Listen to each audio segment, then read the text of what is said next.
ସାଙ୍ଗମାନେ ଆଜି ଆସନ୍ତୁ ମନ ଆଉ ଆତ୍ମାକୁ ଶାନ୍ତ କରିବା। ସମସ୍ତଙ୍କୁ ଶୁଭ ସକାଳ। ଆମେ ସ୍ୱାମୀ ସ୍ତ୍ରୀ ଦୁହେଁ ସକାଳୁ ସକାଳୁ ବାହାରି ପଡ଼ିଲୁ ମନ୍ଦିର। ଯେହେତୁ ୟାଙ୍କର ମନି ୱିଡ୍ରଲ୍ କରିବାର ଥିଲା ତ ଏଟିଏମ୍ରେ କାମ ସାରି ବୁଢ଼ାବୁଢ଼ୀ ଦୁହେଁ ମାଡ଼ି ଚାଲିଲୁ। ଆମେ ମାଡ଼ି ଚାଲିଲେ କ'ଣ ହେବ ଯେ ରେଲୱେ କ୍ରସିଂ ପାଖରେ ବା ଗେଟ୍ ପଡ଼ିଥିଲା। କିଛି ସମୟ ଅପେକ୍ଷା ପରେ ଗେଟ୍ ଉଠିଲେ ଆମେ ବି ମାଡ଼ି ଚାଲିଲୁ। ଫାଇନାଲି ପହଞ୍ଚିଗଲୁ ମନ୍ଦିରରେ।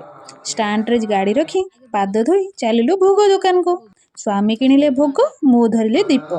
ତାପରେ ଦୀପ ଜଳି ପ୍ରଭୁଙ୍କ ବାହାନକୁ ଆଉ ଗଦାକୁ ମୁଣ୍ଡିଆ ମାରି ଚାଲିଲୁ ଆମ ପ୍ରଭୁ ବଜରଙ୍ଗବାଲୀଙ୍କ ପାଖକୁ।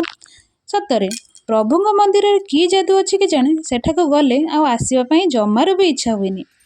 ପ୍ରଭୁଙ୍କ ଦର୍ଶନ କରି ପାଖରେ ଥିଲେ ଭୋଳା ବାବା, ତାଙ୍କୁ ଦର୍ଶନ କଲୁ। କିଛି ସମୟ ମନ୍ଦିରରେ ବସିଲୁ। ତାପରେ ନନା ଆମର ଭୋଗ ସାରିଲେ। ତାପରେ ଆମେ ଆସିଲୁ। ଭୋଗ ଷ୍ଟାଣ୍ଡରେ ତାଙ୍କ ଡଲା ଦେଇ ପଲିଥିନରେ ଭୋଗ ନେଇ ଆସିଲୁ ପ୍ରଭୁ ପାଖକୁ, ମାନେ ପ୍ରଭୁ ଶ୍ରୀରାମଙ୍କ ମନ୍ଦିରକୁ। ଯଦି ଭକ୍ତ ଆଉ ଭଗବାନ ଏକାଠି ଦର୍ଶନ ଦିଅନ୍ତି ଏତେ ବଡ଼ ସୌଭାଗ୍ୟର କଥା। ପ୍ରଭୁ ଶ୍ରୀରାମଙ୍କ ମନ୍ଦିରରେ ଭାଇ ଲକ୍ଷ୍ମଣ ଆଉ ସୀତାମାତାଙ୍କ ସହ ପ୍ରଭୁ ଶ୍ରୀରାମ ଅଛନ୍ତି। ତାଙ୍କ ପାଖରେ ଅଛି ଭୋଳା ବାବାଙ୍କ ମନ୍ଦିର।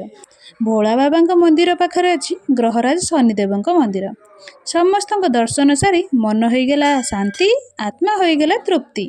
ଆପଣମାନେ ବି କହିବେ ଆପଣଙ୍କୁ ଭଗବାନଙ୍କ ଦର୍ଶନ କଲେ କେମିତି ଲାଗେ? ମନ ପୂଜା ପରେ ଚାଲିଲୁ ପେଟ ପୂଜା ପାଇଁ। ମୁଁ କହିଲି ଗଲାବେଳେ ତମେ ଗାଡ଼ି ଚଲେଇଥିଲ, ବଟ୍ ଆସିଲା ବେଳେ ମୁଁ ଗାଡ଼ି ଚଲେଇବି। ମୁଁ ଚଲେଇଲି ଗାଡ଼ି, ସେ ଭିଡ଼ିଓ କଲେ। ମୋତେ କହିଲେ ଧାଡ଼ି ଦେଖି ମାଡ଼ି ଯାଅନି ମ। ମୁଁ କହିଲି ଡର କାହାକୁ, ଭୟ କାହାକୁ? ସ୍ୱାମୀ ବସିଛନ୍ତି ସ୍ତ୍ରୀ ପାଖକୁ। ଧାଇଁକିନା ମାଡ଼ିଗଲି ଜଳଖିଆ ଦୋକାନକୁ। ସେଠି ଜଳଖିଆ ସାରି ବୁଢ଼ାବୁଢ଼ୀ ଦୁହେଁ ଘରକୁ ଫେରିଲୁ।